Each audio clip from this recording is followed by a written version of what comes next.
Bueno, el día de hoy tenemos acá un invitado muy especial que nos está acompañando para abordar ese tema tan importante que es cómo podemos ser modelos de buen pastor en nuestra cotidianidad y nuestra vida diaria en los diferentes ámbitos de nuestra vida. Entonces nos está acompañando aquí el sacerdote Jaime. Buenas tardes, padre. Buenas tardes. Bueno, básicamente queremos que nos expliques un poco el tema del buen pastor, ¿no? De en qué consiste ser un buen pastor en nuestro tiempo, un poco las características del buen pastor, de cómo nosotros podemos replicar ese modelo de buen pastor también en nuestras vidas, ¿no? De pronto tener como esas concepciones muy claras para pues, las personas que de pronto quieren un poco acercarse más a ese tema, ¿no? Y quieren pues conocer un poco más de primera mano qué implica ser un buen pastor, ¿no? Hay que tener en consideración particularmente 6 puntos para la identificación del buen pastor.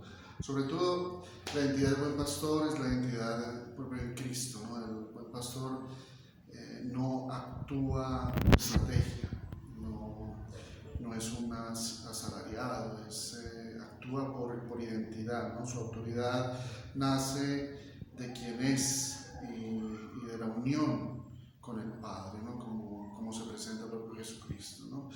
Y su autenticidad viene marcada propio por el adjetivo, ¿no? El kalos, o kalos, que el Evangelio nos regala en el Evangelio de Juan, que no solo significa bueno, como nosotros lo identificamos, sino también noble, ¿no? Bello, verdadero, ¿no?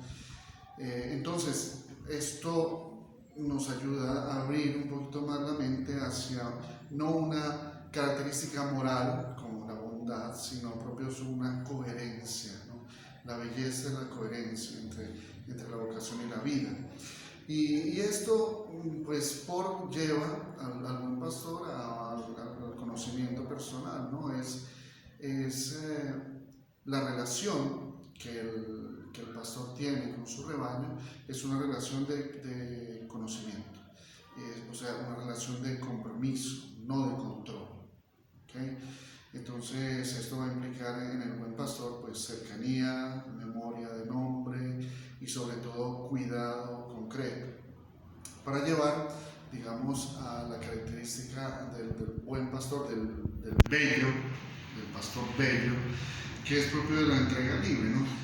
El Señor nos dice, yo de la vida nadie me la quita, yo la doy voluntariamente. Y esto tiene que ser pues la característica del liderazgo cristiano, ¿no? Se mide propio por la capacidad que tenemos de donarnos absolutamente y no de tener en mano el poder. Bueno, y junto a este bellísimo adjetivo, el adjetivo de la belleza, de la bondad, de la nobleza, el pastor pues tiene que acompañarse de dos características, dos virtudes que son propio la mansedumbre. El Señor se presenta también como manso y humilde, y el don de la caridad, ¿no? Que es una de las virtudes teologales, ¿no? Ya los padres de la iglesia nos enseñan cómo el buen pastor que es manso y que ama es capaz de ser coherente, ¿no? Con la propia existencia, ¿no? Decía uno de los santos padres, el buen pastor debe amar más de lo que pueda mandar, ¿no? Vivir lo que anuncia y sobre todo atraer sin imponer. La atracción tiene que ser viral, yo siempre lo digo. La atracción viral es la atracción que contagia, ¿no? De tu ejemplo que contagia. Otro punto que tú tocabas es sobre cómo puedo ser un buen pastor, ¿no? En la comunidad parroquial, cómo puedo ser un pastor en el trabajo, cómo puede ser un buen pastor en la familia, ¿no? Yo pienso que se puede ejercitar este don de Dios para todos nosotros los cristianos en cosas muy concretas, por ejemplo, escuchar sin juzgar, ser una figura sana, de apego sana, de una presencia estable, no solo una presencia que corrige, ¿no? Y si es necesario corregir, pues corregir con amor, ¿no? No dejarnos llevar jamás de la ira, ¿no? En el trabajo, por ejemplo, ejercer una autoridad pensada como el servicio. El Papa Francisco nos repetía constantemente esto, ¿no? Quien tiene el poder es aquel que sabe servir, ¿no? Hay que promover el crecimiento de los demás, hay que practicar particularmente la coherencia, una coherencia ética, aun cuando nadie observa, o sea, con la capacidad que tenemos de ser vocación y vida uno solo, ¿no? Importante, quiero pues resaltar, es cómo ser un buen pastor en una comunidad parroquial, ¿no? Porque partamos del hecho de que el buen pastor no solo lo podemos identificar con el sacerdote, con el guía espiritual que tenemos en la comunidad, sino que todos los bautizados estamos llamados a ser estos buenos pastores, estos pastores bellos, ¿no? Creo que 3 puntos son importantes en una comunidad parroquial. Primero, incluir, y es otra palabra que el Papa Francisco repite en sus documentos constantemente. Ahora también el Papa León ha retomado esta palabra. ¿Cuál es la inclusión? Pues incluir en los que están en la periferia, no tener miedo de ir a la periferia. El Señor inicia su ministerio en periferia y de allá inicia el camino hacia la cruz, hacia su muerte y resurrección, ¿no? Otra característica podría ser el discernir. Muchas veces nos dejamos llevar por el momento, nos dejamos llevar por el instinto. No, tendremos que discernir, parar un momento y después decidir. Discernir para decidir, ¿no?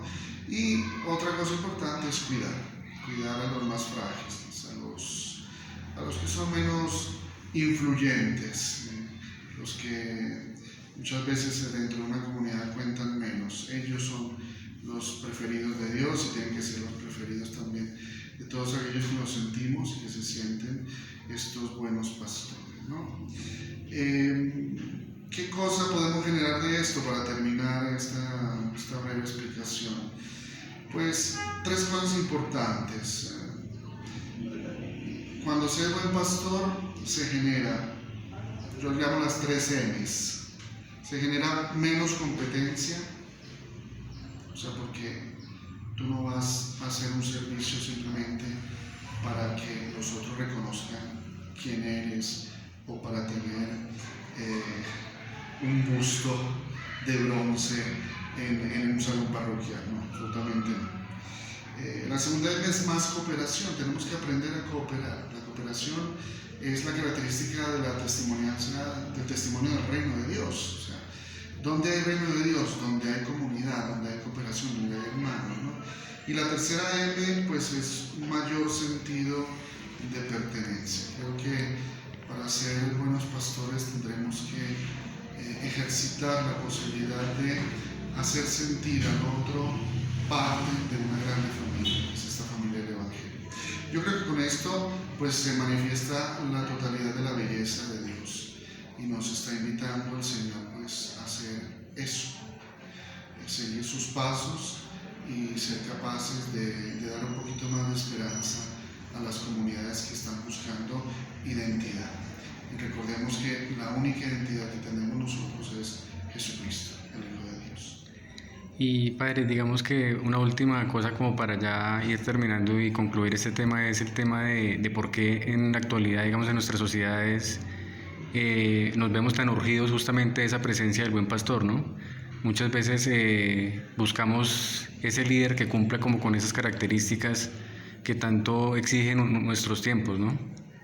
Y de pronto muchas veces no logramos como percibir o no logramos distinguir esos liderazgos buenos, ¿no? Porque lógicamente pues estamos inmersos en diferentes tipos de liderazgos en nuestra sociedad, ¿no? Pero cómo, digamos, podemos identificar ese verdadero líder capaz de conducir el rebaño, ¿no?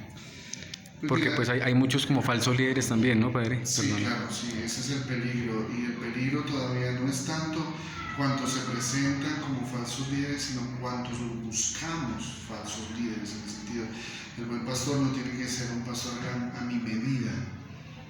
Como dije, la síntesis final del buen pastor, del pastor bello, es a la imagen de Jesús, ¿no? Y yo creo que 4 características son fundamentales, independientemente, yo siempre digo, ¿no? Independientemente del carácter y de la persona, de lo que sea, 4 son las características fundamentales que tenemos que buscar para identificar, ¿no? El Señor nos está regalando a esa persona un buen pastor. Primero, el tipo de amor. Quien ama con responsabilidad es un buen pastor. Amor y responsabilidad van conjugados, ¿no? Es importante. Segundo, quien escucha con paciencia. El ejercicio de la escucha es característica de un buen pastor. Quien no sabe escuchar no será capaz de ponerse en los zapatos del otro, ¿no? Y para ser buen pastor aquí es necesario esto. Tercero, la guía junto a la coherencia. O sea, no podemos pensar que solo con la palabra podemos guiar, podemos decir, ¿no? En Italia hay un dicho muy bonito que dicen, hay gente que dice, armémonos y vayan. No, armémonos y vayamos. Esta guía coherente es importante, ¿no? Y después descubrir que hay libertad en el servicio, porque se percibe cuando el servicio no se hace con libertad, sino que hay una cohesión de medio, ¿no? En cambio nosotros somos invitados a servir con libertad. Estas 4 características tal vez podrían generar en nosotros una identificación del buen pastor, pero repito, son cosas que no pueden ser generalizadas, sino que leyendo el Evangelio de Juan, pues descubres estas cositas, ¿no? Que son la identidad de Jesús. Sí, listo, padre, pues muy, muy amable por este tiempo y este espacio que nos brinda aquí para toda la audiencia del canal. Queremos agradecerle de manera especial y pues qué bueno que pudimos abarcar este tema de una manera un poco más profunda para que la gente pueda empaparse un poco más de lo que significa ser el buen pastor, ¿no? Y de la importancia también que tiene pues para nuestra sociedad e incluso nuestra propia vida, ¿no? Sí, absolutamente, te agradezco, Santiago, a todos los seguidores de tu canal, y pues yo creo que el objetivo después de todo esto es pues aprender a ser también buenos pastores nosotros en nuestra comunidad, ¿no? La iglesia y el mundo necesita de tanta belleza, y cuando descubrimos quién es el buen pastor y cómo ser un buen pastor, creo que es una ocasión única y repetible para todos. Listo, muy amable, padre, muchas gracias y pues la invitación es como a que justamente podamos replicar eso del buen pastor, esas características del buen pastor en nuestra propia vida, ¿no? Para nosotros, independientemente del papel que desempeñemos en la sociedad, pues estamos llamados a ser buenos pastores, ¿no? Como también el llamado a la santidad, pues que Dios nos hace a todos nosotros, ¿no? Absolutamente. Muchas gracias, padre.